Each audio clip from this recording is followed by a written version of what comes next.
नमस्कार दोस्तों, Anoop study zone में आपका स्वागत है। आज हम आपके लिए लेकर आए हैं यूपी पीसीएल में पूछे गए पिछले वर्षों के प्रश्नों का संग्रह, जिसका आज 5वां सेट है।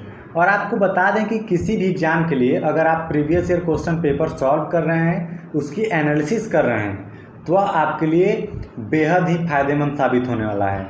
तो इस पर खासा ध्यान रखिए। तो चलिए बिना देर के शुरू करते हैं। पहला प्रश्न, Y2K समस्या का संबंध किससे है? तो इसका ऑप्शन है सी, यानी कि ईस्वी सन के अंतिम दोनों शब्दों के शून्य हो जाने की दशा में उनकी प्रतिस्थाई ढूंढना। ठीक है, इससे गणना संबंधी गलतियां होने की संभावना थी और इसी संकट ने विश्व भर के कंप्यूटर वैज्ञानिकों की नींद हराम कर दी थी। लेकिन अब इस समस्या का समाधान हो चुका है। नेक्स्ट क्वेश्चन देखते हैं। Y2K नई शताब्दी की एक समस्या थी, वह किससे संबंधित थी? इसका ऑप्शन होगा ए, यानी कि कंप्यूटर। ठीक है, Y2K नई शताब्दी की एक कंप्यूटर सिस्टम कोडिंग की एक समस्या थी जो कंप्यूटर से संबंधित थी। Y2K एक कंप्यूटर बग था जिसे वर्ष 2000 का बग या मिलेनियम बग भी कहा जाता है। नेक्स्ट क्वेश्चन, इनमें से कौन गणना का कार्य नहीं कर सकता है? तो सीधे दिख रहा है क्या? सी, यानी कि प्रिंटर। प्रिंटर एक आउटपुट डिवाइस है जो कि हार्ड कॉपी आपको प्रोवाइड कराता है। इसके अलावा कैलकुलेटर से आप कैलकुलेट कर सकते हैं, यानी गणना कर सकते हैं। आप कंप्यूटर से भी गणना कर सकते हैं, आप अपने मोबाइल फ़ोन से भी गणना कर सकते हैं। तो इनमें से प्रिंटर से आप गणना नहीं कर सकते हैं। नेक्स्ट क्वेश्चन, यूपीएस का सबसे महत्वपूर्ण हिस्सा है? तो इसका ऑप्शन होगा ए, यानी कि बैटरी। यूपीएस का मेन पर्पस ही होता है कि आपके कंप्यूटर को 5 मिनट की बैकअप देना, जिससे कि आप जो भी कार्य कर रहे हैं उसको आप सफलतापूर्वक सेव कर दें अगर लाइट आपकी चली जाती है। तो ठीक है, इसका सबसे महत्वपूर्ण हिस्सा बैटरी ही है। नेक्स्ट क्वेश्चन देखते हैं। कंप्यूटर के क्षेत्र में उभर रही नवीन प्रौद्योगिकी है? इसका ऑप्शन होगा बी, यानी कि पैरेलल प्रोसेसिंग सिस्टम। वर्तमान समय में पैरेलल कंप्यूटर प्रोसेसिंग सिस्टम एक उभरता हुआ प्रौद्योगिकी है। यह प्रोग्राम को कई भागों में विभाजित करता है, प्रोग्राम को निष्पादन की गति भी करता है। ठीक है, नेक्स्ट क्वेश्चन देखते हैं। निम्नलिखित में किसमें जो भी फाइल या फोल्डर एक्सेस किया जा सकता है उसे मार्क करते हुए पूरा फाइल सिस्टम से गुजरना पड़ता है? इसका ऑप्शन होगा बी, यानी कि कचरा एकत्रीकरण। किसी भी फाइल या फोल्डर जिसे एक्सेस किया जा सकता है उसे मार्क करते हुए पूरे फाइल सिस्टम से गुजरने की प्रक्रिया कचरा प्रबंधन, यानी कि गार्बेज कलेक्शन कहलाती है। यह एक स्वतः स्मृति प्रबंधन है जो लंबे समय से पड़े अनावश्यक डेटा जो भविष्य में इस्तेमाल नहीं किए ऑब्जेक्ट को एक पूरा पूल या ढेर के रूप में रखता है। नेक्स्ट क्वेश्चन देखते हैं। कौन मस्तिष्क की कार्य प्रणाली की नकल करने वाला सबसे छोटा और सबसे तीव्र गति वाला कंप्यूटर होगा? इसका ऑप्शन होगा बी, यानी कि क्वांटम कंप्यूटर। क्वांटम कंप्यूटर भविष्य में बनने वाला कंप्यूटर है जो समस्याओं का समाधान हेतु मस्तिष्क की कार्य प्रणाली की नकल करने लगेगा। इसकी खुद की एक सोच होगी जो अभी डेवलप होने वाली है। ठीक है, नेक्स्ट क्वेश्चन देख रहे हैं। ऑनलाइन प्रोसेसिंग क्या है? इसका ऑप्शन होगा बी, यानी कि जब इंटरनेट से जोड़ा जाता है और डाटा स्टोरेज प्रोसेसिंग के लिए भेजे जाते हैं उसी को ऑनलाइन प्रोसेसिंग कहा जाता है। यानी कि अगर आप अपना डाटा किसी को शेयर कर रहे हैं, ठीक है, तो उसी को ऑनलाइन प्रोसेसिंग कहा जाता है। नेक्स्ट क्वेश्चन देखते हैं।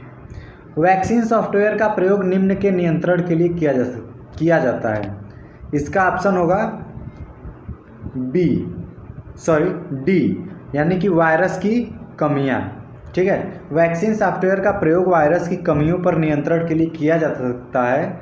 वायरस डाटा को मिटाने या उससे ख़राब करने का कार्य भी करता है। वायरस आपके कंप्यूटर की सारी इन्फॉर्मेशन दूसरे जगह तक पहुंचा सकता है। ठीक है, इसलिए वायरस से सावधान रहें।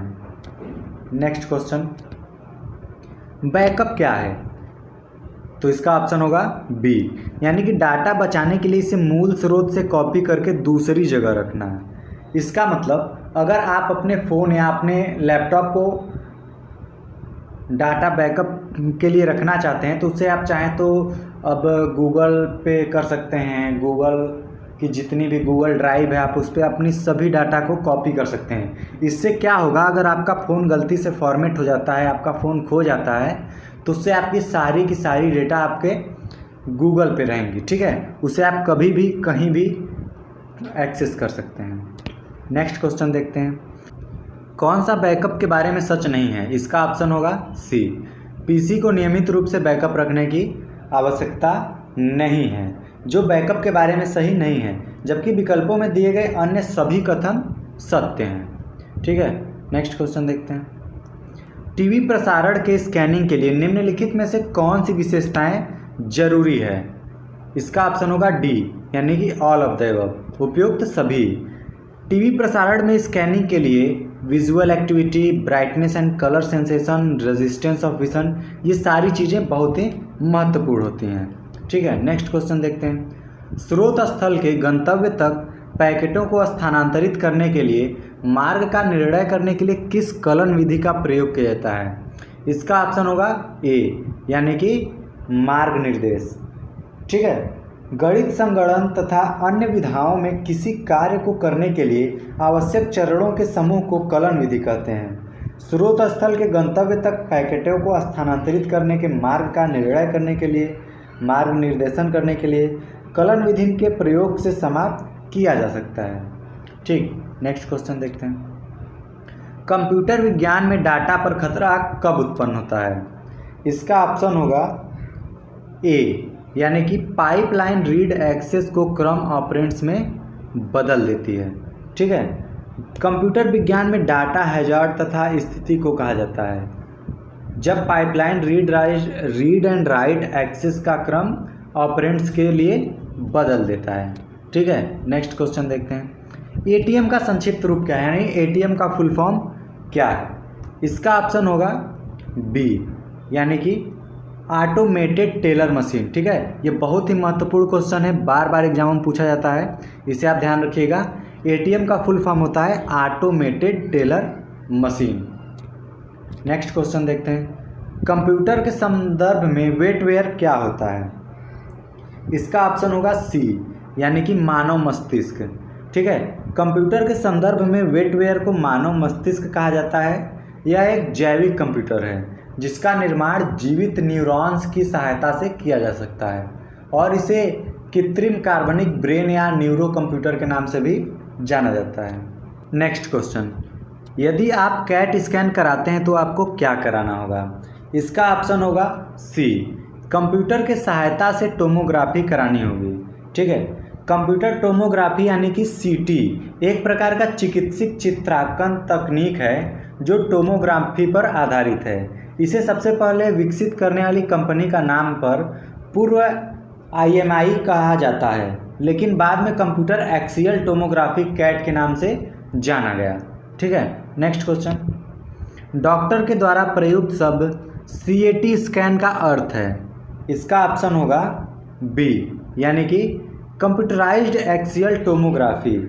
कंप्यूटराइज्ड एक्सियल टोमोग्राफी से मस्तिष्क के विभिन्न अक्षों से एक्स किरणों द्वारा छाया चित्र लेकर कंप्यूटर के माध्यम से विश्लेषण करते हैं। यानी कि जब भी आप एक्सरे कराते हैं तो आप अपनी हड्डियों को देख सकते हैं, वो जुड़े हैं या फिर क्रैक हैं, ये सभी चीज़ें CT स्कैन से ही पता की जाती है, ठीक है। नेक्स्ट क्वेश्चन देखते हैं, अनुकरण एक प्रक्रिया है जिसमें, इसका ऑप्शन होगा सी, यानी कि वास्तविक भौतिक सिस्टम के सदृश क्रियाएं उत्पन्न करने के लिए कंप्यूटर सिस्टम और प्रोग्राम का प्रयोग किया जाता है, ठीक है। नेक्स्ट क्वेश्चन देखते हैं, ICT का तात्पर्य है, ठीक है, ICT का तात्पर्य है, इसका ऑप्शन होगा बी, यानी कि information and communication technology. ICT का तात्पर्य इंफॉर्मेशन एंड कम्युनिकेशन टेक्नोलॉजी से है, जो सूचना और संचार प्रौद्योगिकी ICT का प्रयोग सामान्यतः सूचना प्रौद्योगिकी यानी कि IT के पर्यायवाची के रूप में किया जाता है, लेकिन यह आमतौर पर आधुनिक सूचना प्रौद्योगिकी के दूरसंचार की भूमिका पर जोर देती है, ठीक है। नेक्स्ट क्वेश्चन, निम्नलिखित में से कौन सा सूचना प्रौद्योगिकी की शब्दावली का भाग है? इसका ऑप्शन होगा डी, यानी कि उपयुक्त सभी। चाहे वो प्रोटोकॉल, लॉगिन, आर्ची सूचना प्रौद्योगिकी की शब्दावली का भाग है। विभिन्न कंप्यूटरों के मध्य सूचना विनिमय प्रणाली को प्रोटोकॉल कहा जाता है। लॉगिन एक ऐसी प्रक्रिया है जिसके द्वारा कोई व्यक्ति अपनी पहचान प्रमाणित कर सकता है, किसी कंप्यूटर आधारित सुविधा का लाभ ले सकता है, और आर्ची इंटरनेट आधारित की एक खोज सुविधा है। ठीक है, नेक्स्ट क्वेश्चन देखते हैं। विज्ञान का क्षेत्र जो मानव एवं यंत्र के मध्य स्वचालन एवं संचारण का अध्ययन करता है वह क्या कहलाता है? इसका ऑप्शन होगा डी, यानी कि साइबरनेटिक्स। साइबरनेटिक्स विज्ञान की आधुनिकतम शाखा है जिसके अंतर्गत विभिन्न तंत्रों से हो रही नियंत्रण क्रियाविधि का अध्ययन किया जाता है। इसकी परिकल्पना सन 1949 ईस्वी में नॉर्बर्ट वीरन की थी। इसे नियंत्रण का विज्ञान कहते हैं। साइबरनेटिक्स को संचार नियंत्रण विज्ञान भी कहा जाता है। ठीक है, नेक्स्ट क्वेश्चन देखते हैं। यदि कोई सूचना टेलीफोन द्वारा डायल करके अन्यत्र टेलीविज़न स्क्रीन पर देखी या पढ़ी जा सकी उसे क्या कहते हैं? ठीक है, इसका ऑप्शन होगा बी, टेलीफैक्स। टेलीफैक्स ऐसी सूचना प्रविधि है जिसके माध्यम से कोई सूचना टेलीफोन द्वारा डायल करके उसे अन्यत्र बैठे व्यक्ति द्वारा टेलीविज़न के पर्दे पर देखा या पढ़ा जा सकता है। ठीक है, नेक्स्ट क्वेश्चन देखते हैं। वेब पोर्टल DACNET संबंधित है। इसका ऑप्शन होगा ए, यानी कि ई एग्रीकल्चर से। ठीक है, वेब पोर्टल DACNET ई एग्रीकल्चर से संबंधित है। DACNET कृषि एवं सहकारिता विभाग, ठीक है, सहकारिता विभाग द्वारा संचालित एक प्रोजेक्ट है जिसके तहत कृषि से संबंधित ऑनलाइन सुविधा प्रदान की जाती है। नेक्स्ट क्वेश्चन देखते हैं। निम्नलिखित में से कौन सी सूचना प्रौद्योगिकीय शब्दावली नहीं है? इसका ऑप्शन होगा सी, यानी कि प्रकाशीय भंडारण।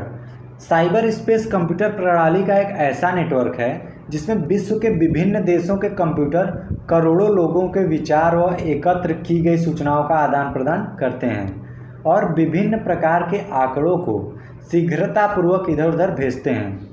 अपलोड एक प्रकार की प्रक्रिया है जिसके द्वारा किसी स्थानीय कंप्यूटर से किसी दूरस्थ स्थिति कंप्यूटर पर नेटवर्क से फाइल का स्थानांतरण किया जाता है तथा मॉडर्न टेलीफोन लाइन द्वारा कंप्यूटरों को इंटरनेट से जोड़ता है, जबकि प्रकाशीय भंडारण सूचना प्रौद्योगिकी से संबंधित है। ठीक है, तो अगर आपको दोस्तों ये वीडियो अच्छा लगे तो लाइक करें, कमेंट करें, शेयर करें, और अगर आप अभी तक इस चैनल को सब्सक्राइब नहीं किए हैं तो इस चैनल को सब्सक्राइब करना ना भूलें और बेल आइकन को ज़रूर दबाएं ताकि आपको जब भी नई वीडियो है आपको नोटिफिकेशन मिलता रहे। तो आज के लिए बस इतना ही, धन्यवाद।